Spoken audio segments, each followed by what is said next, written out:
لیکن ماں باپ سے بھی کہتا ہوں اولاد کو امتحان میں نہ ڈالو، ان پہ ایسی سختی مت کرو کہ وہ باغی ہو جائیں، ان کی جائز خواہشات پہ ٹوکے مت چلاؤ کہ وہ باغی ہو جائیں، ان کو ذلیل، کبھی تانے، کبھی ٹوک، کبھی تنقید، کبھی اعتراض، کبھی تھپڑ، کبھی بے عزت، یہ چیزیں تمہاری اولاد کو باغی بناتی ہیں۔ میرے نبی نے فرمایا اولاد کو عزت دو، اکرموا اولادکم، اپنی اولاد کو عزت دو۔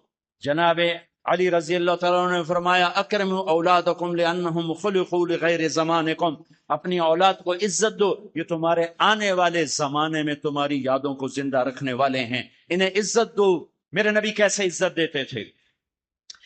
حضرت فاطمہ رضی اللہ تعالیٰ عنہ آپ کے جگر کا ٹکڑا، آپ کی آنکھوں کی ٹھنڈک، حسن حسین میری آنکھوں کی ٹھنڈک، میرے جنت کے پھول، جنت کے سردار، میرے حسن حسین جن کے لیے گھٹنے اور بازو ٹیک کر کمر پہ بٹھا کے کمر میں چکر لگا رہے ہیں اور ان کو دیکھ کر کہہ رہے ہیں تمہارا اونٹ کیسا ہے، پھر دونوں بھائیوں کو اتار کے زینب کو کمر پہ بٹھا رہے ہیں اور اکیلی کو کمرے میں چکر دلا رہے ہیں، یہ ان کی ماں ہے، ان شہزادوں کی ماں ہے، میرے نبی کے جگر کا ٹکڑا ہیں، اور علی کی زوجہ ہیں جو میرے نبی نے کہا علی تجھے بشارت ہو جنت میں تیرا گھر میرے گھر کے سامنے ہوگا۔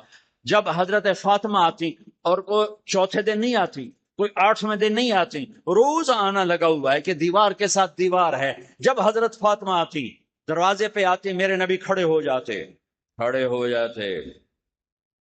کوئی ماں باپ کھڑے ہوتے ہیں اولاد کے لیے، میرے نبی کھڑے ہو جاتے اور وہیں نہیں کھڑے رہتے تھے، دروازے کی طرف پہل فرماتے تھے، آگے بڑھتے تھے، وہ حضرت فاطمہ کا ہاتھ پکڑتے تھے اور یہاں بوسہ لیتے تھے، بوسہ، پھر ان کا ہاتھ پکڑ کے اپنی بیٹی کو چارپائی پر پہلے بٹھاتے تھے، اس کے بعد خود بیٹھتے تھے۔ یہ ہے میرے نبی کی عزت اولاد کے لیے۔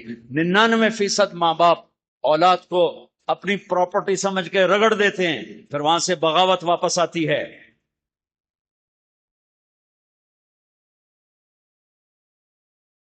اپنے بچوں کی رعایت کرو، یہ تو پہلے 10 سال بچوں کو دے دو، پہلے 10 سال۔ ظالم ہے ماں، ظالم ہے باپ جو 3 سال کے بچی کو اسکول بھیج رہا ہے، ظالم ہے۔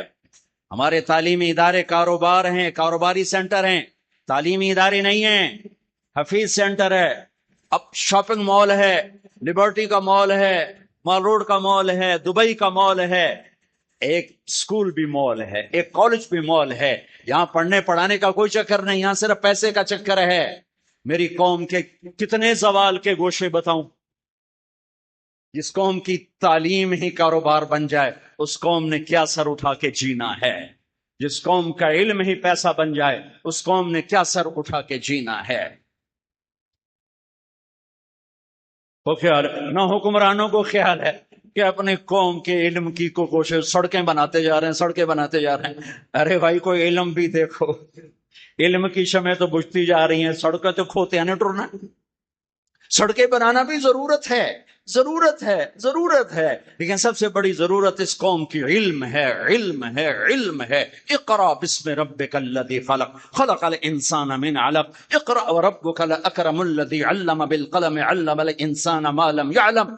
میرے نبی پر پہلا قرآن ہے پڑھ میرے محبوب، اور ایک ہوتا ہے اتلو، ایک ہوتا ہے اقرا۔ اتلو کا مطلب ہوتا ہے پڑھو، سمجھ میں آئے یا نہ آئے، اور اقرا کا مطلب ہوتا ہے سمجھ کے پڑھو، کیا پڑھ رہے ہو؟ سمجھ کے پڑھنے کو قرات کہتے ہیں اور بے سمجھے پڑھنے کو تلاوت کہتے ہیں۔ میرے اللہ نے کہا پڑھ میرے محبوب سمجھ کے۔ اس امت کی تو وہی علم کے ساتھ آئی، وہ سارا علم کاروبار۔ ہمارے نوجوانوں میں علم کا شوق نہیں ہے، ڈگری ملتے ہی نوکری بھی مل لے، گڈی بھی مل لے، موبائل بھی مل لے، تو 1,00,000-2,00,000 تنخواہ بھی مل لے، تو کم بھی نہ 10 کر کے گھر آ جاؤں، جو ہمارے دفتروں میں ہو رہا ہے۔ علم۔ جس قوم کے پاس علم نہیں وہ عزت کے ساتھ سر اٹھا کے زندہ نہیں رہ سکتے۔ چوپڑی روٹی کھانے کا نام عزت نہیں ہے، لینڈ کروزر پہ بیٹھنے کا نام عزت نہیں ہے۔ وہی قومیں سر اٹھا کے زندہ رہتی ہیں جن کی وراثت علم ان کا اپنا ہوتا ہے۔ یہ بھیک نہیں ہے جو تمہیں ملے گی، جان جوکھوں میں ڈالو گے تو اللہ تمہارے اوپر فیضان کرے گا۔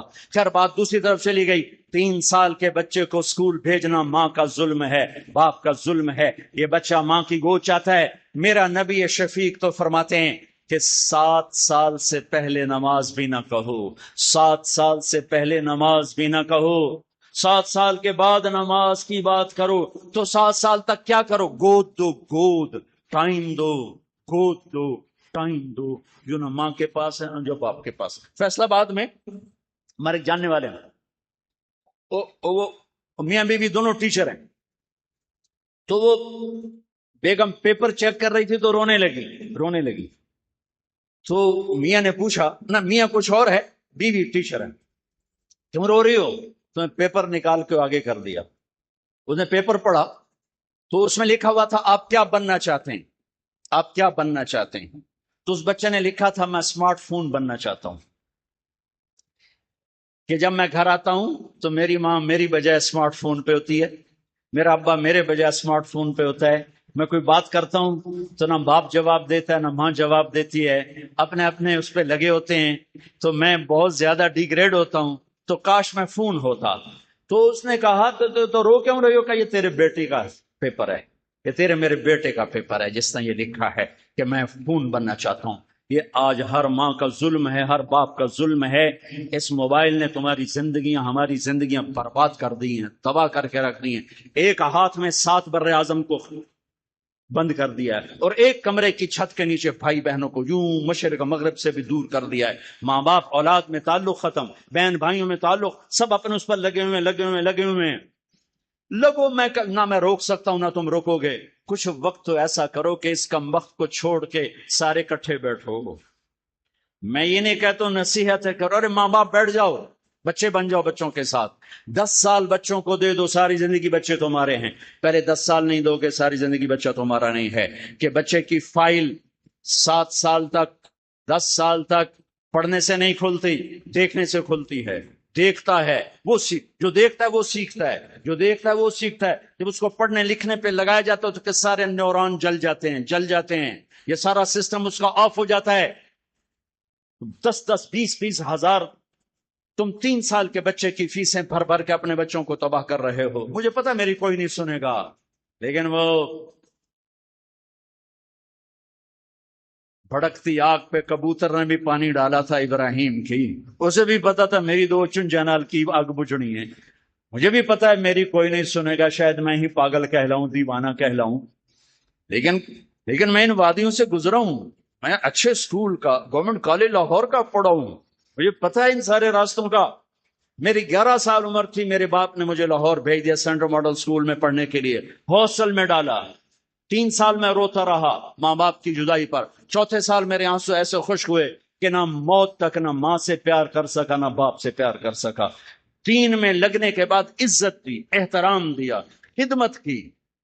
میرے باپ نے میری گود میں جان دی، میں نے اس کو غسل دیا، جنازہ پڑھا ہے، لیکن میں تمہیں دیانتداری سے کہہ رہا ہوں میں ماں باپ سے پیار نہیں کر سکا، کہ پیار کی شمع انہوں نے بجھا دی تھی۔ جب مجھے ان کی گود کی ضرورت تھی انہوں نے مجھے ہاسٹل میں ڈال دیا، میرے محبت کے سارے چراغ انہوں نے بجھا دیے جنہیں میں کوشش کے باوجود نہ جلا سکا۔